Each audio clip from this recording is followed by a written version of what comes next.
A gente recebe agora o nosso comentarista de economia, Sérgio Vale, para falar sobre a PEC da transição. Sérgio, bom dia. Vou direto ao ponto aqui com você. A gente tem um discurso de Lula, críticas fortes ao teto de gastos, contrapondo social e fiscal, e depois tem Alckmin falando que existe responsabilidade fiscal, vai atrair investimentos estrangeiros, que o teto de gastos ele vai ser reformulado, talvez fora da Constituição, por meio de uma lei ordinária, mas com responsabilidade fiscal. Qual que é o discurso que você acha que vai prevalecer daqui para frente? O que de fato vai acontecer? Bom dia, Pri. Bom dia, Thaís. Olha, o fato é que a gente tem um gasto significativo acima do teto para o ano que vem, e muito provavelmente esse gasto deve ficar ao longo do governo Lula, mesmo que não seja permanente, efetivamente, mas a gente está falando de 175 bi para começar a conversa, mesmo que tenha uma diminuição, ficando 150, 160 bi, é um gasto adicional que vai ser colocado.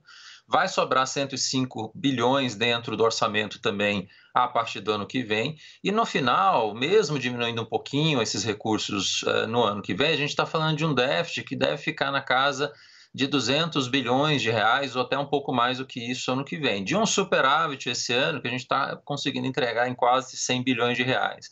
Então tem uma virada muito ruim do fiscal para o ano que vem.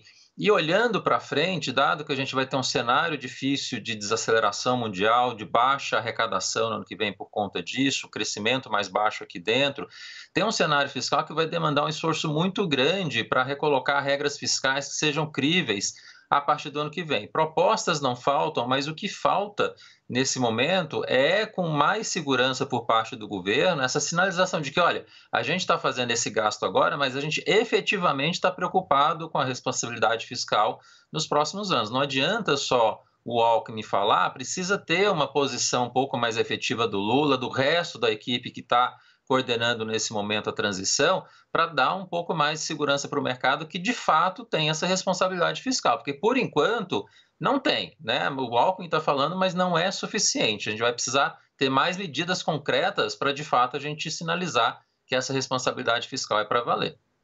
Sérgio, outros bombeiros apareceram ontem. O Reginaldo Lopes, líder do PT, veio para São Paulo ter um jantar com uma turma seleta do mercado para dizer, não, olha, veja bem e tal. E como eu disse agora há pouco, o Lula está invocando o risco Lula lá de 2002, com um discurso ultrapassado para um país que conseguiu desenvolver o seu mercado de capitais, conseguiu abrir o seu sistema financeiro. Você vê algum risco desses avanços todos ficarem estabilizados no tempo, ficar estagnado no tempo, a melhor palavra?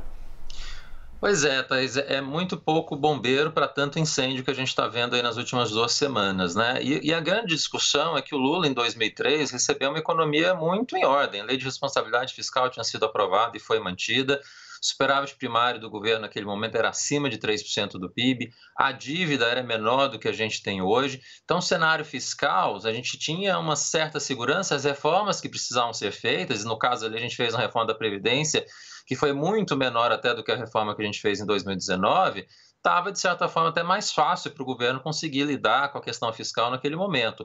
Agora a situação é muito mais difícil, né? Sai de um resultado de uma dívida mais complicada, dessa discussão em relação à regra do teto, e por conta disso precisaria ter um sinal mais claro por parte do governo com essa responsabilidade fiscal. O risco todo que se tem é por conta das questões sociais que são meritórias, que são necessárias. A discussão mundial também nos últimos 20 anos mudou, né, Thaís e Priscila? 20 anos atrás a questão fiscal era muito mais premente, o mundo inteiro, os organismos internacionais, os bancos de investimentos tinham uma pressão muito grande em cima dessa questão fiscal. Por conta da crise de 2008, por conta da pandemia, a questão fiscal mudou um pouco de patamar. Hoje é uma percepção que você pode gastar mais.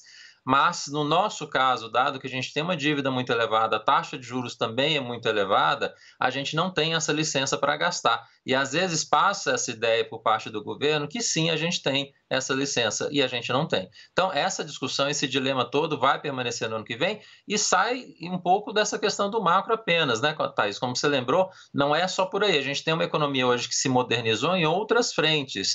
Tem medidas microeconômicas que foram aprovadas nos últimos anos que não eram para ser mexidas com força, por exemplo, a reforma trabalhista. E a gente começa a ouvir algumas discussões nesse sentido também. Então, acho que assim, tem um início de governo, de transição, que está um pouco complicado, que o governo precisa se encontrar rapidamente nessa questão da responsabilidade fiscal, finalmente. E, Sérgio, você, outros economistas já vinham falando que seria preciso, de fato, mexer no teto de gastos, né? Que é uma regra que deixa o nosso orçamento muito engessado. Qual seria uma possível solução, uma regra fiscal que funcionasse bem, contemplando o social? Porque houve muitas críticas, mas o presidente eleito Lula está certo quando diz que o social ficou um pouco de lado, que a gente precisa avançar nesse sentido. Então, qual que seria a medida certa em termos de responsabilidade fiscal? Avançar no social é necessário, Pri, mas a questão toda que se tem discutido faz sentido você colocar todo o Auxílio Brasil, Bolsa Família, fora da regra do teto? Por que não utilizar parte desses recursos que já estão dentro da regra do teto e colocar o adicional dos R$ 405 que era o Bolsa Família, o Auxílio Brasil até um tempo atrás, e que passou para 600, esse adicional sim poderia ficar fora da regra do teto, 52 bilhões de reais, e adicionalmente alguns outros elementos, como farmácia popular, merenda, você também poderia colocar. Mas isso daria em torno de 70, 80 bilhões de reais. Mas fora disso, não dá. Essa é a grande discussão que a gente tem hoje. Sérgio Vale, nosso comentarista de economia aqui na CNN, obrigada, boa sexta-feira e até alguns dias, viu, Sérgio? Que eu tô saindo de férias. Você cuida da lojinha com a Priscila aqui. Ajuda a Pri. Boas férias, Thaís. Bom trabalho para vocês aí. Até semana que vem, então.